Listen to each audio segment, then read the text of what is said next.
Ajith sir எல்லாருமே அடிக்கிறாங்க. என்னது அஜித் சார் இவ்வளவு பெரிய நடிகர், அவரை போய் எல்லாம் அடிக்கிற மாதிரி பண்ணி வச்சுட்டாரு, இந்த மாதிரி கேரக்டர் ஏன் இவர் பண்றாரு அப்படின்னு டாக் வந்த உடனே அவர் என்ன நினைப்பாரு, என்னடா இப்படி பண்ணா இப்படி சொல்றாங்க, அப்படி பண்ணா இப்படி சொல்றாங்க, பெட்டர் வந்து ஈஸி ரூட் என்ன. நான் வந்து காதல் என்பது பொது உடைமைன்னு எல்லாரும் பரவலா அப்ரிஷியேட் பண்றாங்க. பெருசா பேசப்பட்ட ஒரு படம் 5 லட்சம் ரூபாய் தெரியாதுங்களா? இப்போ எனக்கு ஒண்ணுமே புரியல.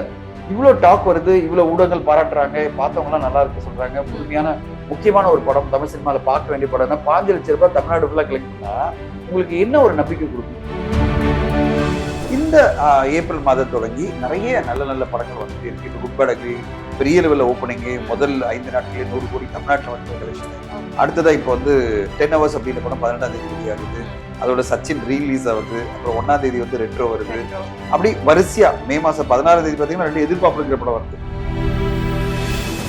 அஜய் தேவன் வந்து இப்போ சமீபத்தில் ஒரு கமெண்ட் சொல்லியிருக்காரு. அதை நான் உங்களுக்கு எங்குமே பேசல, அதை பற்றி சொல்றேன். அவர் அஜய் தேவன் என்ன சொன்னாரு, பேண்டமிக்கு பிறகு, கொரோனாக்கு பேண்டமிக்கு பிறகு மக்கள் வந்து எப்படி படங்களை பார்க்கறாங்கன்னு மாறி வாரிசு துணிவு காம்படிஷன்ல வரும்போதும் துணிவு படம் பாத்தீங்கன்னா மொத்தமா 125 கோடி பண்ணிச்சு தமிழ்நாட்டில். இந்த படம் 5 நாட்கள்ல 100 கோடி பண்ணிருக்கு.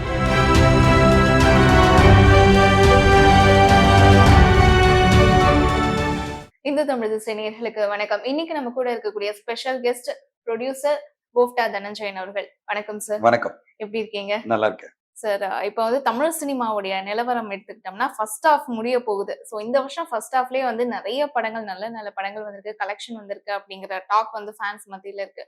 உங்களுக்கு வந்து அஸ் அ ப்ரொடியூசரா ஒரு பாஸ்ட் இயரும் இந்த இயரும் கம்பேரிசன் பண்ணும்போது வந்து எப்படி இருக்கு? லாஸ்ட் இயர் பாத்தீங்கன்னா நம்ம 2023 கம்பேர் பண்ணும்போது 2024 சிறப்பா இல்ல. ஏன்னா நிறைய படங்கள் வெற்றி அடையல. ஆனா இந்த வருஷம் ஆரம்பத்துல இருந்து ஓரளவு கொஞ்சம் பெட்டரா வந்துட்டே இருக்கு. முதல் 3 மாசங்கள் போயிருக்கு. இப்ப நம்ம ஏப்ரல் உட்காந்து இப்ப 4வது மாசம் பாத்தீங்கன்னா இப்போ குட் பேட் அக்லி வந்து மிகப்பெரிய கலெக்ஷன் பண்ணிருக்கு. அதுக்கு முன்னாடி மத கஜராஜல ஆரம்பிச்சு அதுக்கு டிராகன் அப்படின்ற படமும் நல்லா கலெக்ட் பண்ணிச்சு. நடுவுல வந்து குடும்பஸ்தனும் நல்லா பண்ணுச்சு. இப்படி ஒரு 5-6 படங்கள் நல்ல ஒரு வெற்றி கொடுத்திருக்கு. இது பத்தாது. ஆக்சுவலி பாத்தீங்கன்னா நம்ம இண்டஸ்ட்ரி செழிப்பா இருக்கணும் அப்படின்னு நினைச்சீங்கன்னா ஒரு 10% வெற்றி வரணும். எப்படி கணக்குன்னா நம்ம எப்படி போடுவோம்னா, முதல் 3 மாதங்கள்ல 72 திரைப்படங்கள் வெளியாகி இருக்கு. 72 திரைப்படங்கள் ஒரு 7-8 படம் வெளியே சக்சஸ் ஆச்சுன்னா அப்ப இண்டஸ்ட்ரி பெருசா இருக்குன்னு அர்த்தம், சக்சஸ்ஃபுல்லா போயிட்டு இருக்குன்னு அர்த்தம். ஒரு 5 படங்கள் மட்டும் வெற்றி இருந்துச்சுன்னா okay, not bad but not great, வர்ஸ்ட்னு சொல்ல முடியாது. பட் ஆனா ஒரு நல்ல செழிப்பான இண்டஸ்ட்ரி அப்படின்னு எடுத்தீங்கன்னா 10-20% வெற்றி வந்தாதான். அப்போ 7-10 படங்கள் வெற்றி அடையணும். நம்ம 5 படங்கள் தான் வெற்றி அடைஞ்சிருக்கு. அந்த வகையில பார்க்கும்போது ஆஃப் ஃபுல் இந்த சொல்லுவாங்கல்ல, கப் இஸ் ஆஃப் ஃபுல்.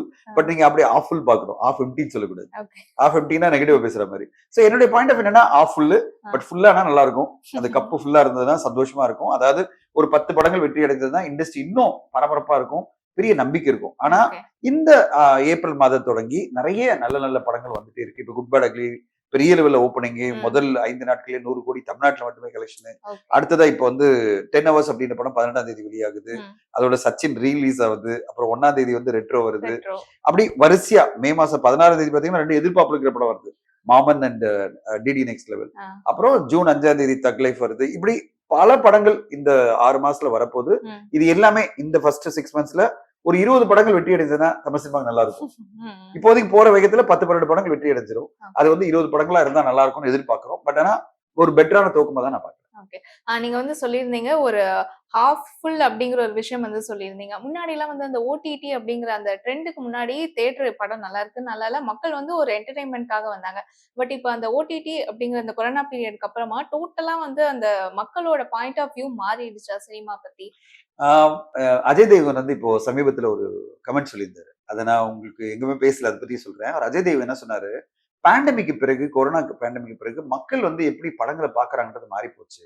அவர் என்ன சொன்னாரு, த எக்ஸ்போஷர் இஸ் இன்டர்நேஷனல்.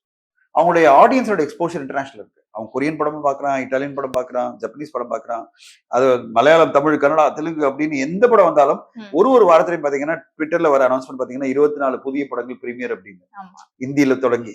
இப்போ அவங்களுக்கு இவ்வளவு ஆப்ஷன்ஸ் இருக்கும்போது அதுல பெஸ்டான படங்களை சூஸ் பண்ணி பாக்குற, ஃப்ரீயா பாக்குற, ஃப்ரீனா சப்ஸ்கிரைப் பண்ணாலே போறோம், நம்ம வந்து எல்லா படங்களையும் ஃப்ரீயா பார்க்க முடியும் அப்படின்ற மைண்ட் செட் வந்த பிறகு நான் எந்த மாதிரி கண்டென்ட் பார்க்க விரும்புறேன் அப்படின்றது இந்த படங்கள் அவங்களை தாக்கத்தை ஏற்படுத்துது. இவங்க பார்க்க பார்க்க பார்க்க உலக சினிமா பார்க்க, உலகம்னா தமிழ் சினிமா தாண்டி மீதி எல்லாமே உலக சினிமா தான். அந்த படங்களை பார்க்க பார்க்க அவங்களுடைய தாக்கம் வேற மாதிரி மாறிடுச்சு. அவங்க அந்த மாதிரி கண்டென்ட் எதிர்பார்க்கறாங்க. இப்போ தமிழ் சினிமால அந்த மாதிரி ஒரு படம் வரலன்னு வச்சுங்களேன், ஒரு லப்பர் பந்து சூப்பர் டூப்பர் வந்தா கொண்டாடுறாங்க. ஒரு குடும்பஸ்தன் நல்லா இருந்தா கொண்டாடுறாங்க. ஆவரேஜா ஓகே இருந்தா வேணாம், நான் ஓடிடில பாத்துக்கிறேன். ஏன்னா எனக்கு இவ்வளவு ஆப்ஷன்ஸ் இருக்கு. ஆனா கம்பல்சரியா நான் திரையரங்குல பார்க்கணும் அப்படின்ற ஒரு படத்தை கண்டிப்பா போறாங்க. அந்த படங்களுக்கு வெற்றி கொடுக்குறாங்க. சோ இப்போ என்னன்னா இந்த மாதிரி சினிமா முன்னாடி கிடையாது. முன்னாடி ஆப்ஷனே கிடையாது. முன்னாடி ஆடியன்ஸ்க்கு இருந்த ஆப்ஷன் வந்து திரையரங்கு போகணும். ஒரு படம் நல்லா இருக்கு அப்படின்னு டாக் வந்தாலே அது சோசியல் மீடியால வந்தாலும் சரி, பத்திரிகையில வந்தாலும் உடனே போய் திரையரங்குல போய் படத்தை பார்த்துருவாங்க. இதாவது 2019 2020 தான் கேம் சேஞ்சர் சொல்லலாம். அந்த கேம் சேஞ்சர் எப்படிப்பட்ட ஒரு சேஞ்ச பண்ணிருக்குன்னா மக்கள் மனதில மைண்ட் செட் ஆயிடுச்சு. நான் இந்த படத்தை திரையரங்குல போய் பார்க்கறேன்னா ஒரு காரணம் இருக்கணும். போர்ட் ஆஃப் மவுத் மட்டும் பத்தாது. எனக்கு ஒரு காரணம் வேணும். லார்ஜர் தன் லைஃப் எக்ஸ்பீரியன்ஸ், பெரிய ஆர்டிஸ்ட் நடிச்ச படம், ஏதோ ஒரு வகையில என்ன தூண்டுது இந்த படத்தை போய் பார்க்கணும் அப்படின்னு நினைச்சா அந்த படத்தை போய் பார்ப்பாங்க. இல்லன்னு சொன்னா அந்த பக்கமே போக மாட்டாங்க. கொஞ்சம் கஷ்டமா தான் மாறி இருக்கு. பயங்கரமா மாறி இருக்கு. அதாவது அஜய் தேவகன் சொல்றாரு இன்னைக்கு எவ்வளவு பெரிய சிக்கல்னா ஒரு படம் நல்லா இருந்ததுன்னா அவங்க போய் திரையரங்குல எவ்வளவு டிக்கெட் கொடுத்தாலும் பார்க்க ரெடி. இப்ப இந்தி இண்டஸ்ட்ரி வச்சு அவர் சொல்றாரு. அதாவது 450 ரூபாய் 500 ரூபாய் சார்ஜ் பண்ணாலும் ஒரு நல்ல படம் அவங்க திரையரங்குல பார்க்கணும் டிசைட் பண்ணாங்கன்னா அந்த படத்தை திரையரங்குல போய் பாக்குறாங்க.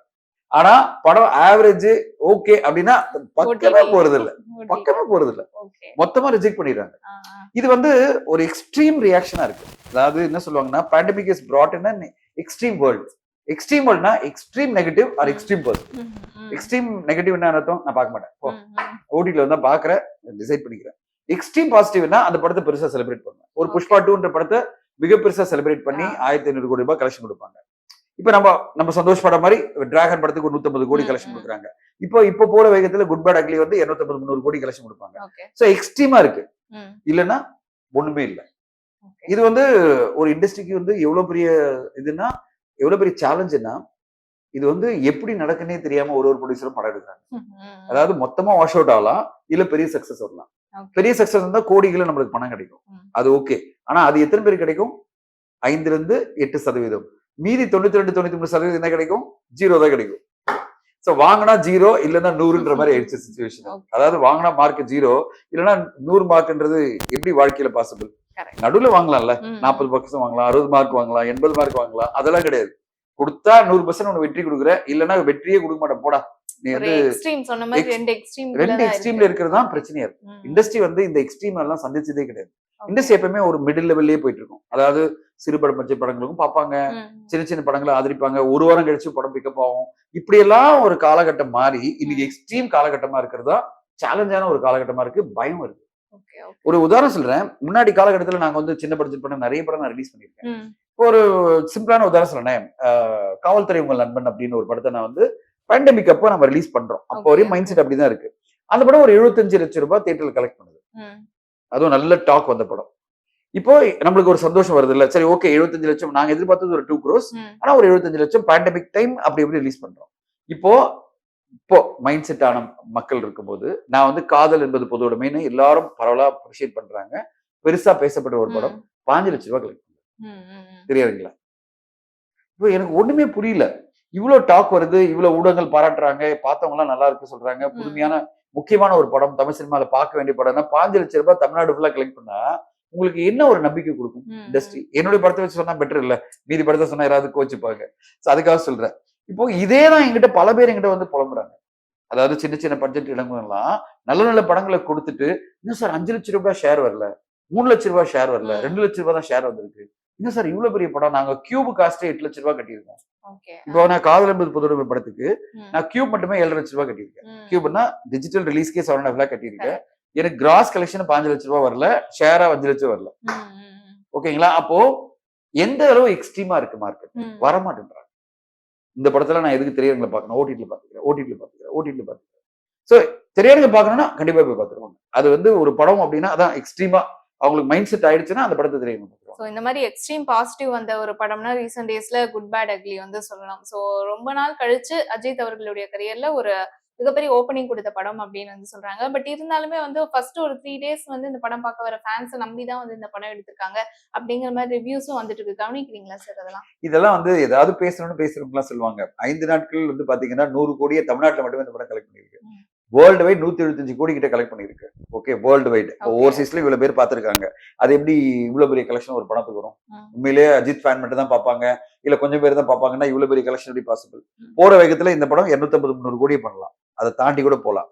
சோ இதெல்லாம் வந்து ஏதாவது ஒரு படத்தை வந்து குறைச்சு மதிப்பிடுறதுக்காக பேசுறவங்க பேச்சை தவிர ட்ரேட்னுடைய வட்டாரங்கள்ல மிகப்பெரிய வெற்றி.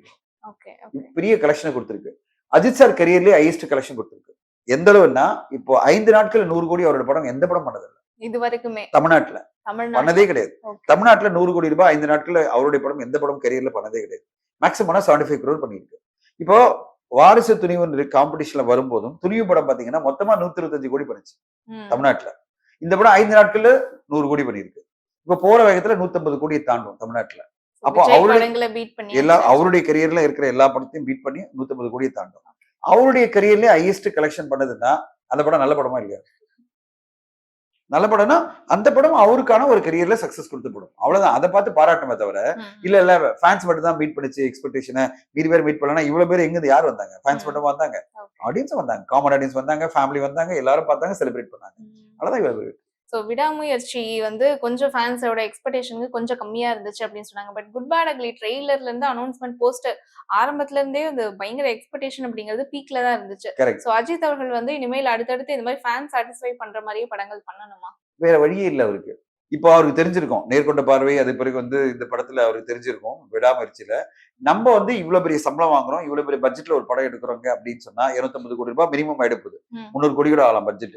அப்படிப்பட்ட பட்ஜெட்ல ஒரு படமா வரும்போது நான் எனக்கு இருக்கிற ஃபேன்ஸ் எல்லாமே என்ன வந்து மாஸா எதிர்பார்க்கறேன்.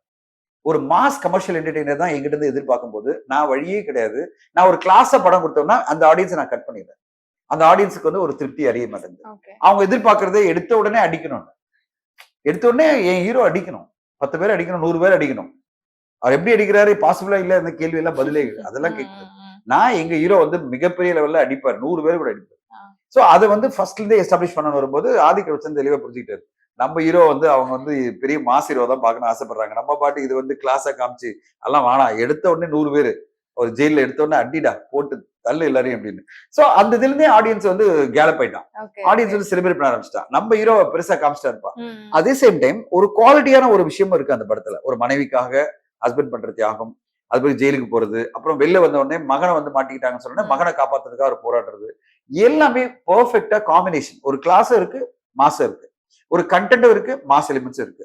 சோ அவரும் வந்து கரெக்டா இப்ப ஆதிக்க வச்சந்திரன் சொன்ன மீட்டர் தான் அஜித் சாரை வந்து மக்கள் எதிர்பார்க்கறாங்க. நான் சொல்றது ஃபேன்ஸ். அதாவது சரியான மீட்டர் அப்படின்வாங்க. அதாவது மாஸ் எலிமெண்ட்ஸும் இருக்கும், கிளாஸ் எலிமெண்ட்ஸும் இருக்கும். ரெண்டும் சேர்ந்து காம்பினேஷனா கொடுக்கும்போது படம் பெருசா இருக்கும். இப்ப எல்லா தரப்பு ரசிகர்களும் அந்த படம் பிடிச்சி போது இவ்வளவு பெரிய கலெக்ஷன் வரும். அதுதான் சொல்றேன். அவருக்கு இப்போ ஆடியன்ஸ் வந்து வேற வழியே இல்லை. அவர் வந்து ஆடியன்ஸ்னா அவரோட ஃபேன்ஸை செலிப்ரேட் பண்ண வைக்கணும், ஃபேன்ஸை வந்து ஹாப்பி பண்ண வைக்கணும். அப்போ அந்த மாதிரி படங்கள் தான் அவர் கொடுக்கணும். காம்பினேஷனும் கிளாஸும் இருக்கணும், ஒரு கிளாஸ் எலிமெண்ட்டும் அதுல இருக்கணும். இப்ப விசுவாசம் படத்தீங்கன்னா அதுல ஒரு கிளாஸ் ஒன்று இருக்கும், ஒரு சின்ன விஷயம் ஃபேமிலி எல்லாமே இருக்கும். அதே மாதிரி இதுலயும் ஒரு ஃபேமிலி எமோஷன்ஸ் கரெக்டா இருக்கு. அதனால இந்த காம்பினேஷனோட அவரோட அடுத்தடுத்த படம் அமையும் போது மாசம் கிளாஸும் சேர்ந்து பெரிய லெவலில் இட்டு வந்துட்டே இருக்கு. பட் என்னன்னா ஃபேன்ஸ் இல்லாம சில பேர் வந்து இப்ப ஜென்ரலா வந்து சினிமா பாக்குறவங்க என்ன சொல்றாங்கன்னா, இந்த மாதிரி மாஸ் ஹீரோஸ் வந்து கொஞ்சம் அந்த மாஸ் விஷயங்கள்லாம் விட்டுட்டு கதையா வந்து பண்ணணும் அப்படிங்கிற ஒரு எக்ஸ்பெக்டேஷன் அவங்க கிட்ட இருக்கு இல்லையா? பட் அது ட்ரை பண்ணும்போது இந்த மாதிரி பின்தங்குது அப்படிங்கறது எப்படி பாக்குறீங்க? அது ஆடியன்ஸ் கிட்ட தானே இருக்கு. விடாமுயற்சின்றது கிளாஸான ஒரு படம் கொடுக்குறாரு. நீங்க என்ன சொல்றீங்க? ஃபேன்ஸ் வந்து அந்த படத்துல ஒண்ணுமே இல்ல அப்படின்னு சொல்லிட்டு அந்த படம் வந்து பெரிய லெவல்ல கலெக்ட் பண்ணாரு. மொத்தமாவே 150 கோடி கலெக்ட் பண்ணல மொத்தமா. இப்ப இந்த படம் இவ்வளவு பெரிய கலெக்ஷன் பண்ணிருக்கு. அதாவது நான் சொல்ல வருது முதல் 5 நாட்களே 125 கோடிலேயே குட் பேட் அக்ரி பண்ணது. இப்ப விடாமுயற்சி அவர் அதை தானே பண்ணாரு. ஒரு கிளாஸான கண்டென்ட் ட்ரிவன் படமா கொடுக்கணும், மக்களுக்கு ஒரு நல்ல ஒரு இம்பார்ட்டன்ஸ் கொடுக்கணும், அதாவது ஃபேமிலி எப்படி பாத்துக்கணும் அப்படின்ற மாதிரி அவர் பண்றாரு.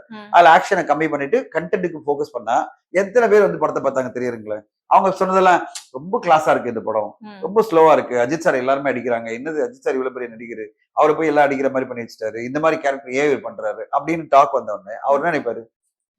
என்னடா இப்படி பண்ணா இப்படி சொல்றாங்க, அப்படி பண்ணா இப்படி சொல்றாங்க, பெட்டர் வந்து ஈஸி ரூட் என்ன, நான் மாஸ் பண்ணனா எந்த பிரச்சனையுமே கிடையாது, கண்டிப்பா இப்படி போயிட்டே இருக்கும். இப்படி சொல்றவங்க சொல்லிட்டு தான் இருப்பாங்க. ஆனா மாஸ் படத்தை மிஸ் பண்ணாம இருக்கணும். ஏன்னா எல்லா தரப்பு ரசிகர்களும் பிடிக்கணும்னா மாஸ் படம் தான் பண்ணியாகணும்.